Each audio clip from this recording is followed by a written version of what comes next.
यदि हम चारा सुखाने की जीव विज्ञान और भौतिकी को ठीक से समझते हैं और उसका उपयोग करते हैं, तो न केवल घास तेजी से सूखती है और बारिश होने की संभावना कम होती है, बल्कि काटे गए चारे में कुल पचने योग्य पोषक तत्व TDN अधिक होते हैं। जैसे जैसे घास काटने और कंडीशनिंग उपकरण विकसित हुए हैं, चारा सुखाने के कुछ बुनियादी सिद्धांत किनारे हो गए हैं और हमें उनकी समीक्षा करने की आवश्यकता है। चारा सुखाने का सामान्य पैटर्न दाईं ओर दिए गए चित्र में दिखाया गया है। जब चारा काटा जाता है, तो उसमें 75 से 80% नमी होती है, जिसे ओलावृष्टि के लिए 60 से 65% नमी की मात्रा तक और घास के लिए 14 से 18% नमी की मात्रा तक सुखाया जाना चाहिए। बड़ी गांठों के लिए कम आंकड़े। सूखने से रंध्रों के माध्यम से पत्तियों से नमी की हानि होती है।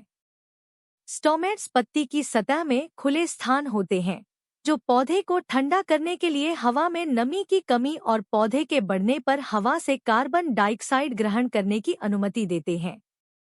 रंध्र दिन के उजाले में खुलते हैं और अंधेरे में बंद हो जाते हैं।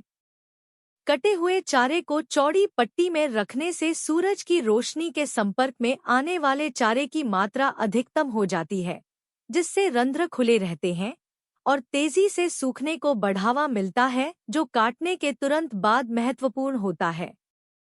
पौधे के कटने के बाद भी पौधे की श्वसन क्रिया जारी रहती है और धीरे धीरे कम हो जाती है, जब तक कि पौधे में नमी की मात्रा 60% से कम न हो जाए।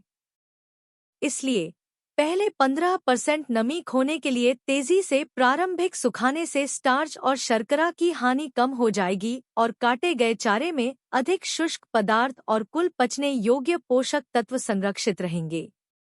नमी की यह प्रारंभिक हानि कंडीशनिंग से प्रभावित नहीं होती है। सूखने का दूसरा चरण 2, पत्ती की सतह, रंध्र बंद हो गए हैं और तने दोनों से नमी की हानि है। इस स्तर पर कंडीशनिंग सुखाने की दर को बढ़ाने में मदद कर सकती है। हर 2 इंच पर तने को तोड़ने की कंडीशनिंग से पानी की हानि के अधिक अवसर मिलते हैं, क्योंकि तने की मोमी छल्ली के माध्यम से बहुत कम पानी की हानि होगी। सुखाने का अंतिम चरण 3, अधिक मजबूती से रखे गए पानी का नुकसान है, खासकर तनों से। इस चरण के दौरान सुखाने को बढ़ाने के लिए कंडीशनिंग महत्वपूर्ण है। धन्यवाद।